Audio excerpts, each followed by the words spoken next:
Right. It's early, right? You know. It is. It is. Real quick, shout out to Heidi. I know you're watching backstage. Hi, baby. Got to give a shout out to HD.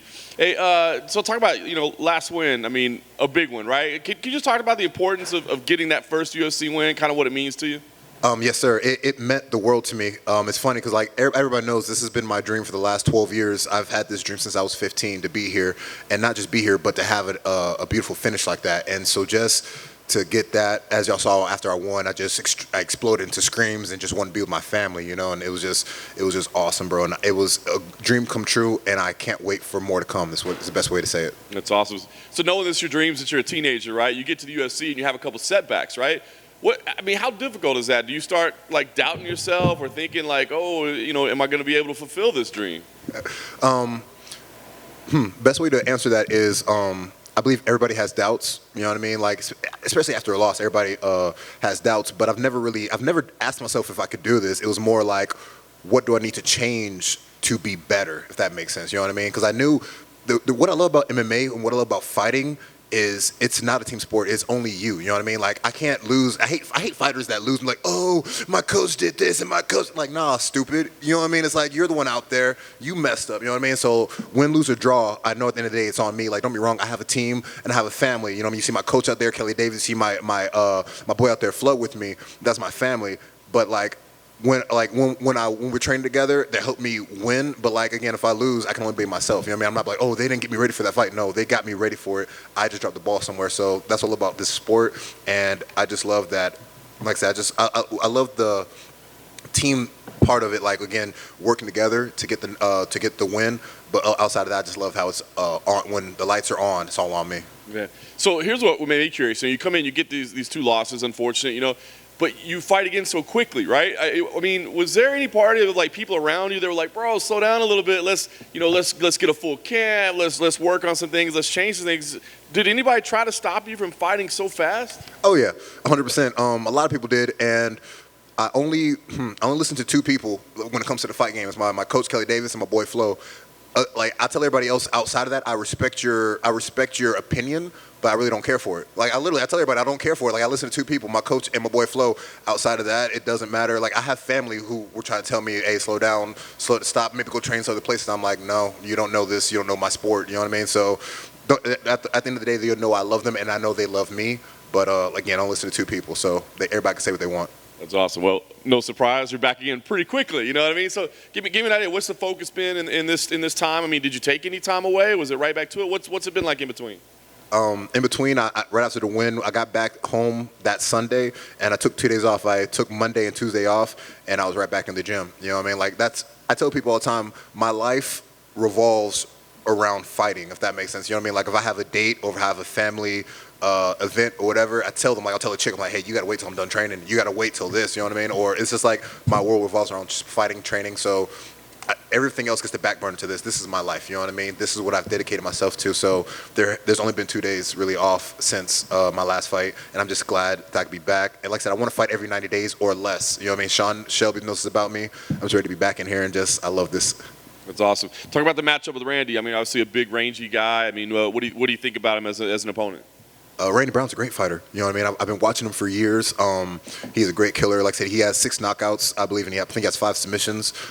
Great, well-rounded fighter. And like I said, he has 6 knockouts. I have 8. So when fans see this fight, I hope they know this is knockout city fight. You know what I mean? There's no other way it's going to end.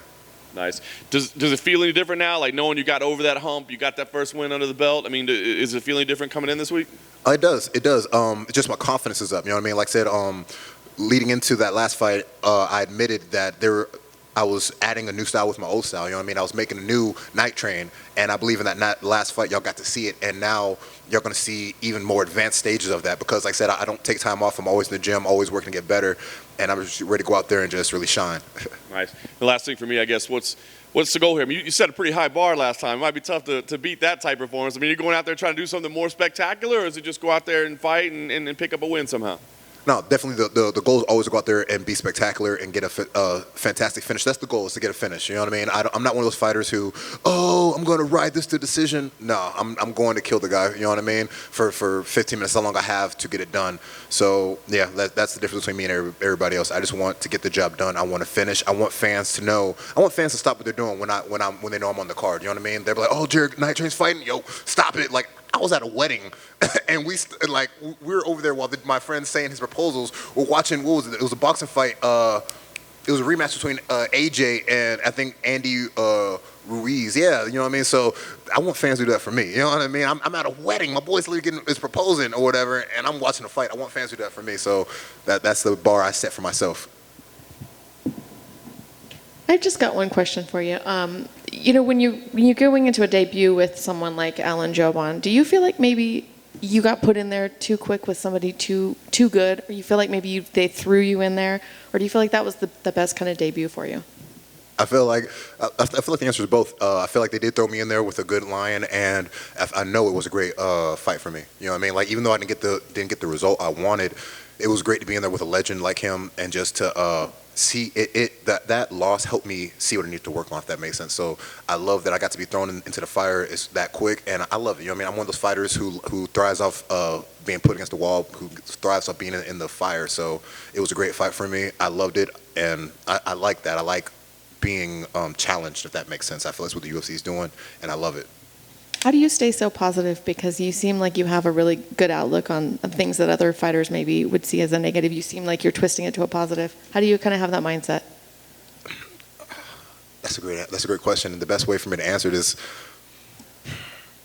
I know what I'm capable of, and I know where I want to go, and crying about it's not going to get me there, if that makes sense. You know what I mean? A lot of people, they see an opportunity, or they get an opportunity, and they want to cry about it. Oh, I'm not ready. I'm not those kind of guys. You know what I mean? I'm not that guy. I want the opportunity. I've dreamed about this opportunity, and now that I've got it, I'm just going to run wild as hard as I can with it, if that makes sense. Does your boy know that you were watching boxing during his wedding? Oh, yeah.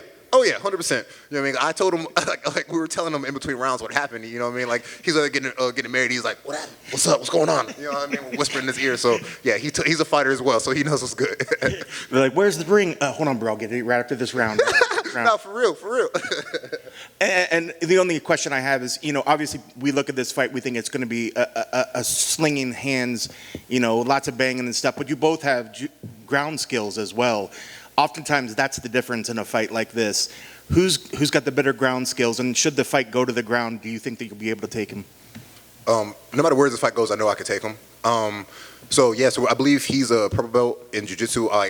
This is all hearsay. I believe I've been told he's a purple belt in jiu-jitsu. I am a brown belt. I don't really hold. Oh, shit, I'm about to shit on jiu-jitsu. I don't really I love jiu-jitsu, but it's not that important in my mind anymore, if that makes sense. Like, I see jiu-jitsu as a way to get up now, you know what I mean? Everybody gets on the ground there, they want to, let me hug him, let me try to get a submission, and like wrestlers, like people, it's funny, people don't see it, man. Wrestlers don't do jiu-jitsu with you. They take you down, they'll negate your hips, like you can't move and go for submissions. So it's like, why would you want to be down there, you know what I mean? Like, I don't know, like I'm one of those guys who just want to stand and bang, I want to knock people out. I'm not one of those people who want to hug and touch on guys, you know what I mean? Even though I can do it, I don't want to knock you out. I was going to say that's kind of my next question, because you have submissions on your record, but you'd rather get a nice flashy knockout than anything else. So it's funny. It's a weird paradox. So check me out. I do prefer a knockout, but to me, there's nothing more sexy than a submission. And the reason I say that is because there's nothing more sexy than making another grown man. Let me take that even a step further. Making another trained fighter say, "I quit." You know what I mean? There's nothing more sexier than that. You know what I mean? Like, I love this sport, you know what I mean? I love hurting people. I love this sport, but like I said, there's nothing better to me than a tap out. Like, seriously, you gotta think about it. When somebody's literally tapping, they're saying, I give in, I can take no more. You know what I mean? You can walk on the street, hit somebody, maybe they'll go to sleep, you know what I mean? Knock them out. But it takes skill and technique to submit somebody. And so I'm wrong, I'm shit on jiu-jitsu a little bit, but like, that's what I do prefer. I do prefer submissions, but a knockout's still up there with me. So what's your keys to the victory? What needs to happen to make sure you get your arm raised on the day of the fight? The way I get my arm raised is just being myself. You know what I mean? Like, last fight, if you watch my first two fights against Alan and against Akubaru, like my friend Josh said, I go out there and you can see the gangster too soon.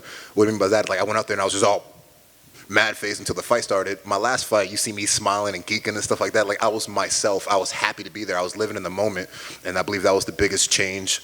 And that's what's going to change again. That's going to be the biggest thing for me in this fight. Is like I said, I'm happy to be out there. Like I said, because at first it was like I said, I've gotten to my dream, and those first two fights, I felt like I was putting too much strain on myself. But now I'm happy to be there. I'm living in the moment, and so I believe that's going to be my key to victory: is living in the moment, just seeing what I want to see, and just doing what I want to do. So when we see you walk in there, if we see a big smile on your face, we know that we're going to see some devastation. 100%. Hey, I'll tell you what, if I can tell you something, man, like one of my favorite fighters, one of my favorite boxers is Sugar Ray Leonard. And what I love about Sugar Ray Leonard is he came out and he would say it. He was like, before a fight, he would look in the mirror. And he said if he saw Sugar Ray Leonard, he knew he was going to run through the guy. He said if he saw Ray Leonard, he had some work to do. You know what I mean? And that's kind of in a way kind of how I am as well. You know what I mean? If you see him come out there all mad or whatever, like I said, too gangster, it's like, what? Like, I'm coming out there too stressed, basically. But when I'm laughing, geeking, and smiling, I'm living the moment. I'm happy that you're going to see devastation 100%. Best of luck. Thank you, sir. Hey, you motherfuckers. Thank you, guys.